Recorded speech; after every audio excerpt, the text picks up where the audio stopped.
ini sangat memiliki prospek yang bagus. Dari segi kebutuhan masyarakat akan buah untuk kesehatan, itu sudah menjadi yang faktor utama.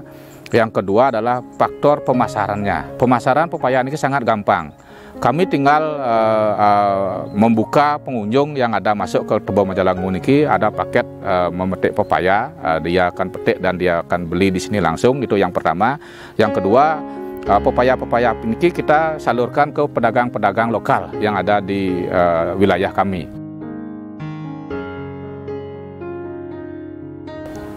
Swastiastu. Nama saya Made Sembara Putra sebagai pengelola kawasan wisata edukasi Subak Tebon Majalangu. Sekarang kita berada di kawasan kebun pepaya. Kita di edukasi Subak Tebon Majalangu ini juga istilahnya membudidayakan pepaya, khususnya adalah pepaya California.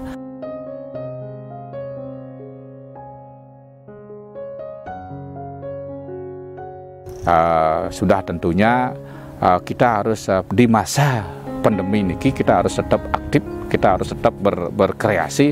Sedikit apapun kita memiliki lahan yang dulunya karena kita mungkin karena kesibukan kita yang lain dengan aktivitas yang lain, pada saat pandemi ini lahan-lahan yang sebelumnya tidak dianggap berguna, tidak berguna, mari kita pergunakan untuk hal-hal yang baik.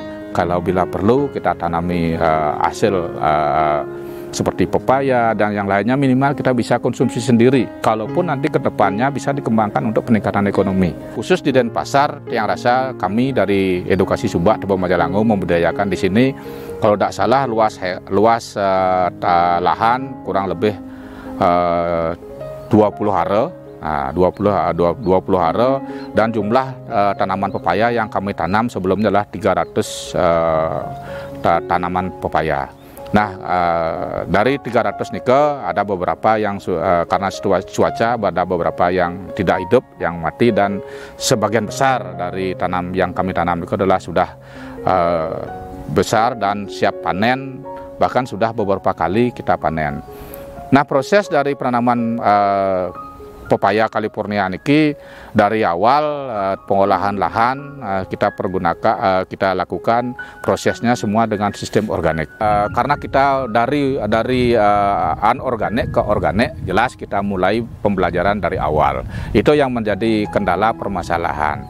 Karena kita memang full di sini ke organik, makanya kendala-kendala kami bagaimana cara kami memelihara pohon pepaya niki biar betul-betul mempergunakan yang organik, baik dari pupuknya, baik dari sistem untuk menghilangkan hamanya.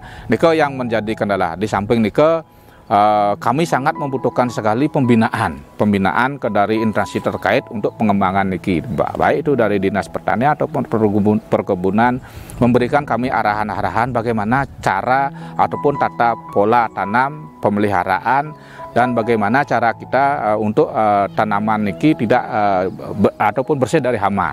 Niko yang sangat kami harapkan, karena kendala kami sangat awam dari anorganik kembali ke organik, itu sangat menjadi suatu permasalahan bagi kami.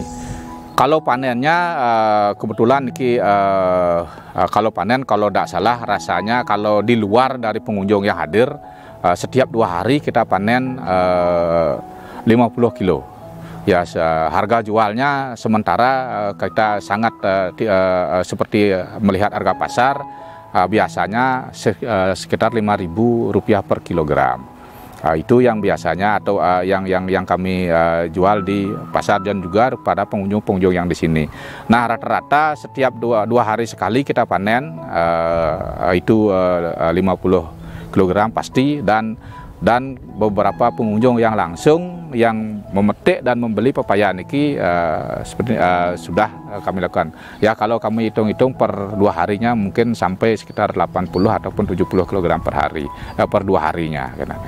Harapan tiang, pertama kita dulu diedukasi, lahan yang ada sekarang minimal kita pertahankan sebagai lahan pepaya, sebagai tempat wisata edukasi, dan sebagai market dari edukasi niki sendiri.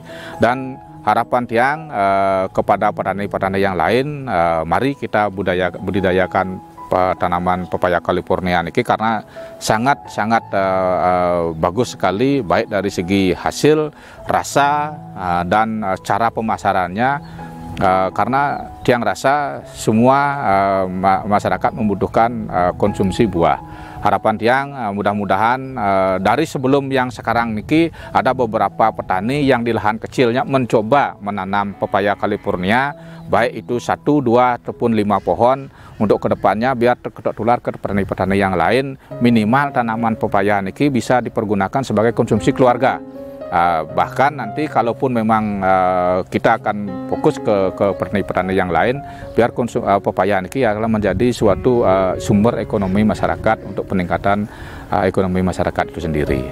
Kalau tip di dalam menanam pepaya ini adalah yang pertama adalah bagaimana cara kita di dalam mengelola pepaya ini, merawat dan pepaya ini biar bisa tumbuh dengan baik dulu.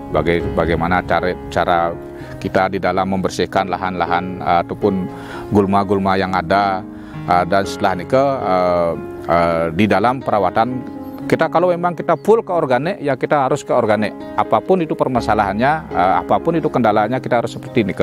Nah, walaupun seperti yang Tiang bilang tadi ada beberapa permasalahan, kita harus tetap teliti, tetap kontrol tanaman itu. Kalau memang saatnya kita memupuk, pada saatnya kita harus ada penyemprotan bunga dan buahnya, kita harus itu dilakukan. Itu tipnya.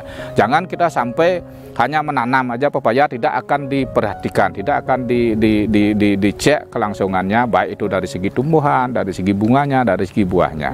Ya, untuk khusus anak-anak muda, sekarang anak-anak muda yang Tiang rasa sangat takut sekali dengan ada yang namanya lumpur, dengan yang namanya kotor. Nah, semenjak Tiang mengadakan edukasi kepada anak-anak, baik itu di tingkat PAUD, tingkat TK dan SD, Tiang rasa berlumpur itu sangat dalam artian yang positif. Nah, karena kalau kita tidak berani dengan yang kotor dalam artian positif adalah kita mengambil tanah, membongkar tanah, mengemburkan tanah untuk menanam suatu tanaman, apalagi tanaman itu adalah tanaman yang berguna, itu dianggap tidak kotor. Mari jangan kita takut dengan hal seperti ini, dan mari kita budayakan apa yang namanya budaya pertanian yang memang betul-betul menjadi ciri khas Bali sebelum kita beralih ke pariwisata. Kita harus back to basic. Kita berawal dari pertanian, kita kembali sekarang. Bagaimana pertanian ini dari generasi muda, apalagi yang dari orang-orang pariwisata, pertanian ini kan kita akan menjadikan prospek untuk pengembangan wisata. Ini harapan Tiang kepada anak-anak muda. Bukan pertanian ini hanya sebagai suatu kebutuhan hidup. Pertanian itu menjadi suatu lahan kita pergunakan untuk prospek pengembangan wisata ke depannya. Nanti tamu-tamu yang datang ke Bali yang sebelumnya mencari tempat-tempat yang lebih